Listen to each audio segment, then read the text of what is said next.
ജീവിക്കാനിരിക്കുന്ന ഒട്ടനവധി പ്രയാസങ്ങളിൽ സർവശക്തനായ നമ്മെ സഹായിക്കും. ഈ ഒരു പരിസ്ഥിതി, ഈ ഒരു സംരംഭത്തിൽ സഹകരിക്കുമ്പോൾ ഈ ഒരു വിഷയത്തിന് വേണ്ടി 10 കാശ് സമയത്ത് പ്രിയപ്പെട്ടവരെ ഉണ്ടാവണം. മനസ്സോടെ കൊടുക്കണം, ഉൾവിളിയോടെ കൊടുക്കണം, പ്രാർത്ഥനയോടെ കൊടുക്കണം.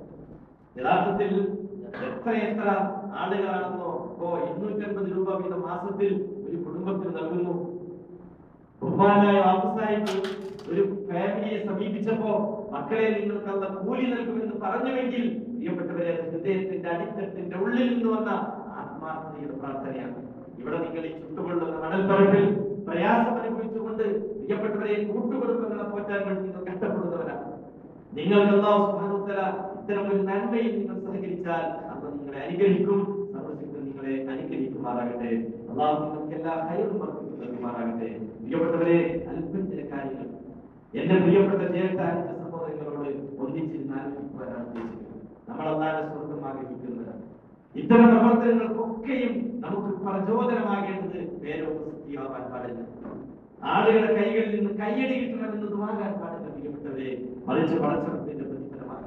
നാളെ പരലോകത്ത് പടച്ചറപ്പിന്റെ തിരുസന്നിധിയിൽ ചെല്ലുമ്പോ പ്രിയപ്പെട്ടവരെ, അപമാനിതരാകുന്ന ഒരു ലോകം നമുക്ക് വരാനിരിക്കുന്നു. എത്ര ആളുകളാണ് നിങ്ങൾ 1 വർഷവും 2 വർഷവുമായി ഈ നാട്ടിൽ കഴിച്ചു കൂട്ടുന്നവരുണ്ടാകും. പല മയ്യത്തുകളും മരണ വാർത്തകളും നിങ്ങൾ ഇവിടെ വെച്ച് കേൾക്കാറുണ്ട്.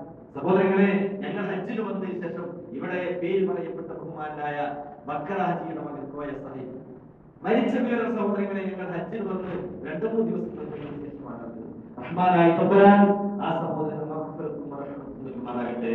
അല്ലാഹു അദ്ദേഹത്തിന്റെ ബന്ധുമിത്രാദികൾക്ക് ക്ഷമയും സഹനവും നൽകുമാറാകട്ടെ. പ്രിയപ്പെട്ടവരെ, മരണ വാർത്തകൾ ഇന്നല്ലെങ്കിൽ നാളെ എനിക്കും നിങ്ങൾക്ക് ഈ ലോകത്തോട് യാത്ര പറയേണ്ടവരാണ്. എന്തെല്ലാം മോഹങ്ങളുമായി നാട്ടിൽ നിന്ന് യാത്ര തിരിച്ചവരാണ് നമ്മൾ. സഹോദരങ്ങളെ, ചിലപ്പോൾ നമ്മൾ മയ്യിത്തായിരിക്കും. ഒരുപക്ഷെ അങ്ങോട്ട് കൊണ്ടുപോകാതെ ഇവിടെ തന്നെ കഫൻ ചെയ്യുന്ന അവസ്ഥാവിശേഷം ഉണ്ടാകുകയില്ലെന്ന് ഉറപ്പിച്ച് തറപ്പിച്ച് പറയാൻ സാധിക്കും. നമ്മൾ ചിന്തിക്കാറുണ്ടോ? ഞങ്ങൾ മയ്യത്ത് നമസ്കാരത്തിന് ഒരു ഭക്തന് 8-10 മയ്യത്ത് നമസ്കാരങ്ങൾക്കാണ് നടത്തുന്നത്. യഥാർത്ഥത്തിൽ പ്രിയപ്പെട്ടവരെ, തിരക്കിനിടയിൽ, ജോലി തിരക്കിനിടയിൽ, നമ്മളുടെ 100,000 പ്രശ്നങ്ങൾക്കിടയിൽ നമ്മുടെ യഥാർത്ഥ ജീവിതത്തെ പറ്റി നമ്മൾ ആലോചിക്കാറില്ല. ഇത്തരം സദസ്സിൽ നിന്നെങ്കിലും നമ്മുടെ വരാനിരിക്കുന്ന നാളെയെ പറ്റി പ്രിയപ്പെട്ടവരെ ആലോചിക്കണം. പോയി കിടക്കാനുള്ള ഖബറിനെ പറ്റി നമ്മൾ ആലോചിക്കണം. ഈ ലോകത്തോട് നമ്മൾ യാത്ര പറഞ്ഞാൽ നമ്മുടെ വിഷമകരമായ അവസ്ഥകളെ പറ്റി പ്രിയപ്പെട്ടവരെ നമ്മൾ ആലോചിക്കണം. ഒരു മയ്യത്ത് ഒരു അറബിൽ കഴിഞ്ഞാൽ തൊട്ടടുത്ത അനൗൺസ്മെന്റ് വരുന്നു, അസ്സലാത്തു അലൽ അംവാതി യർഹമുക്കുമുല്ലാഹ്. ഇന്ന് ജുമുഅക്ക് ശേഷം 9 മയ്യത്താണ് സഹോദരങ്ങളെ. കാരണം ഞങ്ങൾ താമസിക്കുന്ന അതിന് മുന്നിലൂടെയാണ് മയ്യത്ത് ചുമന്നുകൊണ്ട് ആംബുലൻസ് പോകാറുണ്ട്. ഞാൻ എണ്ണി നോക്കി പ്രിയപ്പെട്ടവരെ, 9 ജനാസ. ഹജ്ജിന് വന്നവർ ആ കൂട്ടത്തിൽ എങ്ങനെ തിരിച്ചറിയുന്നത്?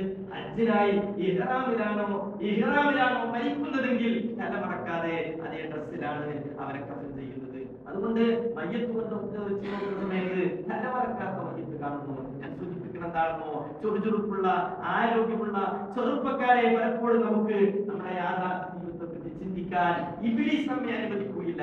ആലോചിക്കണം, ഇതുമാത്രം അനുഗ്രഹിക്കേണ്ടതിലാണ് ഈ നിങ്ങൾ നമ്മുടെ സൗദി അറേബ്യയിൽ ഈ സൗദിയിലേക്ക് ജോലിക്ക് വരാൻ സാധിച്ച നിങ്ങൾ എന്തുകൊണ്ട് ഭാഗ്യവാന്മാരാണ്.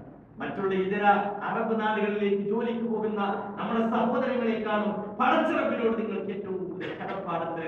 അള്ളയാണ് ഈ ഹറമൈൻ ശരീഫിലുള്ള ഈ അനുഗ്രഹീതമായ ഭൂമിയിലേക്ക് പ്രിയപ്പെട്ടവരെ പടച്ചിറപ്പാണ് നിങ്ങളെ ഇങ്ങോട്ട് കൊണ്ടുവന്നത്. ദുനിയാവും നിങ്ങൾക്ക് നേടാൻ സാധിക്കും, ആഖിറവും നേടാൻ പറ്റുന്ന ഒരേ ഒരു പ്രദേശമുണ്ടെങ്കിൽ അത് സഹോദരങ്ങളെ അറബ് നാടുകളുടെ കൂട്ടത്തിൽ ഈ സൗദി അറേബ്യ മാത്രമാണ്. നമ്മുടെ പ്രാർത്ഥന എന്താ? റബ്ബനാ ആതിനാ ഫിദ്ദുനിയാ ഹസന വഫിൽ ആഖിറതി ഹസനതൻ വഖിനാ അദാബന്നാർ. നമസ്കാരം